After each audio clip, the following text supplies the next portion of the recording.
সুশাসন এবং নতুন রাজনৈতিক বন্দোবস্ত বাস্তবায়নের লক্ষ্যে বিএনপির এই কর্মশালা। একযোগে ঢাকা, গাজীপুর আর নারায়ণগঞ্জে চলছে দিনব্যাপী এই কর্মসূচি। ২৭ দফার উপর তৎক্ষণাৎ রাষ্ট্র কাঠামো মেরামতের ৩১ দফা নিয়ে এই প্রশিক্ষণে অংশ নিতে সকাল থেকেই রাজধানীর ডিপ্লোমা ইঞ্জিনিয়ার্স ইনস্টিটিউটে আসেন বিএনপির অঙ্গ সংগঠনের নেতাকর্মীরা। অনুষ্ঠানে অংশ নিয়ে রাষ্ট্র গঠনে ৩১ দফার বিকল্প নেই উল্লেখ করে বিএনপির যুগ্ম মহাসচিব শহীদুদ্দিন চৌধুরিয়ানী বলেন, প্রধান উপদেষ্টা ঘোষিত সম্ভাব্য রোডম্যাপের আগেই নির্বাচন হওয়া উচিত।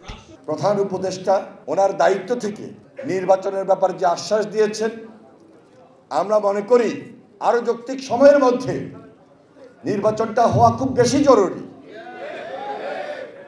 নির্বাচনের সঙ্গে স্থিতিশীলতা জড়িত, নির্বাচনের সঙ্গে গণতন্ত্রের ভিত জড়িত, কারণ ওরা তো ষড়যন্ত্র করছে। একই দিন রাজধানীর বিএসএমএমইউয়ে আয়োজিত এক আলোচনা সভায় উঠে আসে বিএনপির ৩১ দফা। এ সময় দলের স্থায়ী কমিটি সদস্য ডাক্তার এভিএম জাহিদ বলেন, জনগণের আকাঙ্ক্ষা অনুযায়ী কাজ করবে বিএনপি। বাংলাদেশের রাষ্ট্র গঠন প্রক্রিয়ায় জনগণ এই বিএনপির ৩১ দফাকে গ্রহণ করার মাধ্যমে আগামী দিনে আমাদেরকে রাষ্ট্র যে সংস্কারের কর্মসূচি বাস্তবায়নের সুযোগ দিবে। সংস্কার গণতান্ত্রিক প্রক্রিয়া উল্লেখ করে বিএনপির স্থায়ী কমিটির সদস্য আমির খসরু মাহমুদ চৌধুরী বলেন, আগামী সংসদে জনগণের সমর্থন নিয়েই হবে সংস্কার।